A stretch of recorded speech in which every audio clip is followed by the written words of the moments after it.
Madagascar, écoutons-le. Du président malgache avec un avion militaire français, pouvez-vous nous en dire plus? Non, je confirme rien aujourd'hui. Je veux ici dire la grande préoccupation qui est la nôtre. Et au fond, j'ai deux messages. Je pense qu'il est très important que l'ordre constitutionnel, la continuité institutionnelle soit préservée à Madagascar, parce qu'il en va de la stabilité du pays et des intérêts de la population aussi, pour que la communauté internationale puisse continuer d'aider.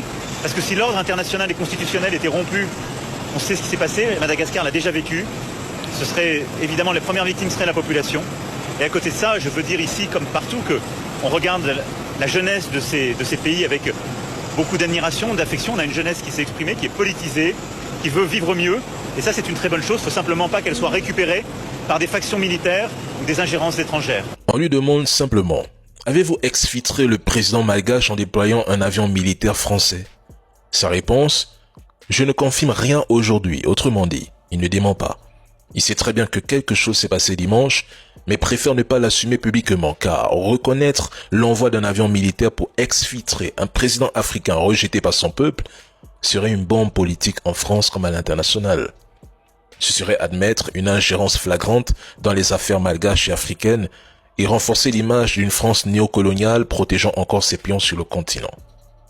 Il évoque la jeunesse malgache qu'il décrit comme politisée et désireuse de vivre mieux. En réalité, cette politisation inquiète Paris. Il le dit lui-même. Il met en garde contre une récupération du peuple par des factions militaires ou des puissances étrangères. C'est une manière subtile d'insinuer que la jeunesse malgache ou africaine, pourtant légitime dans ses aspirations, serait manipulable et ce n'est surtout pas bon pour les intérêts français. C'est encore une rhétorique paternaliste. Dans son esprit, les Africains ne peuvent pas agir de manière autonome. Ils sont forcément téléguidés ou manipulés, tout comme l'AES avec la Russie. Ce que le président Macron redoute, au fond, c'est de perdre le contrôle des dynamiques africaines.